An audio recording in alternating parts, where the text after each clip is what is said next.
আপু, আজ জুমার দিন আব্বুর কবর জিয়ারত করতে যাব, কিন্তু আমি তো প্রতিবার কবরের সামনে গিয়ে এই ভুল নিয়মেই দোয়া করে আসি। ঠিক বলেছিস রাফি, শুধু তুই নস, আমাদের মধ্যে অনেকেই মা বাবার কবর জিয়ারত করতে গিয়ে অজান্তেই সওয়াবের চেয়ে গুনাহ বেশি করে ফেলছেন।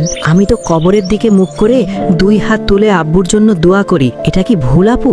হ্যাঁ রাফি, এটা ভুল নিয়ম। রাসূলুল্লাহ সাল্লাল্লাহু আলাইহি ওয়াসাল্লাম বলেছেন, আমি তোমাদের কবর জিয়ারত করতে নিষেধ করেছিলাম, এখন তোমরা কবর জিয়ারত করো, কারণ তা মৃত্যুর কথা স্মরণ করিয়ে দেয়। জিয়ারতের সময় কবরের পাশে গিয়ে শুধু বলবি আসসালামু আলাইকুম ইয়া আহলাল কবর, কিন্তু সবচেয়ে গুরুত্বপূর্ণ মাসালা হলো দোয়া করার সময় কবরের দিকে মুখ করবি না, বরং কবরের দিকে পিঠ দিয়ে কেবলামুখী হয়ে আল্লাহর কাছে মা বাবার জন্য দোয়া করবি, কারণ দোয়া একটি ইবাদত, আর ইবাদত কেবল আল্লাহর দিকে মুখ করেই হতে হয়। কবরে ফুল দেওয়া, মোমবাতি জ্বালানো বা সেজদা করা সম্পূর্ণ ইসলাম বিরোধী কাজ।